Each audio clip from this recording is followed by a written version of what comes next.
भारताला स्वातंत्र्य मिळून आज 76 वर्षे पूर्ण झाली आहे। मात्र आजही अनेक गावपाड्यात महत्त्वाची विकास कामे झालेली नाहीये।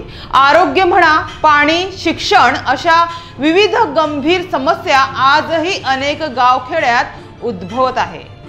हे लाजिरवाणा आहे। हे सांगण्याचं कारणही तसंच आहे।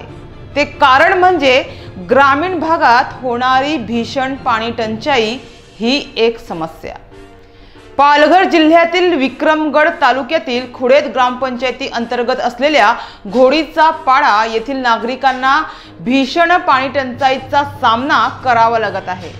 या समस्येसंदर्भात खुडेद ग्रामपंचायत प्रशासनाकडे सातत्याने पाठपुरावा केला जात आहे।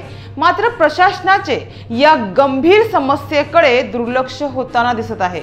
येथील विहिरी देखील कोरड्या पडल्या आहेत। मात्र प्रत्येकाला जगण्यासाठी पुरेसे पाणी किंवा पिण्यासाठी पाणी आवश्यक असते आणि आवश्यकच आहे।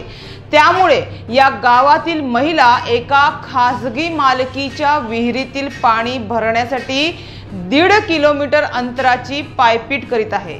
मिळालेल्या माहितीनुसार घोडीचा पाड्यात 70 कुटुंबे राहत असून 300 ते 350च्या आसपास या ठिकाणाची लोकवस्ती आहे। त्यानुसार खुडेद ग्रामपंचायतीने घोडीचा पाडा येथील रहिवाशांसाठी स्वतंत्र पाणी पुरवठा योजना सुरू केली होती।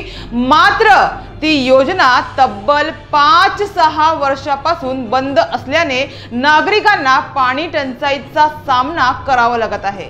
मात्र नाराज नागरिकांनी या ठिकाणी टँकरने पाणी पुरवठा करण्याची मागणी केली आहे। तर घोडीचा पाडा येथे तीव्र पाणी टंचाई आहे। या ठिकाणी प्रशासनाने टँकर चालू करावा याबाबत ग्रामपंचायती मार्फत जिल्हा प्रशासनाशी पत्र व्यवहार केला आहे अशी माहिती येथील सरपंचांनी दिली आहे।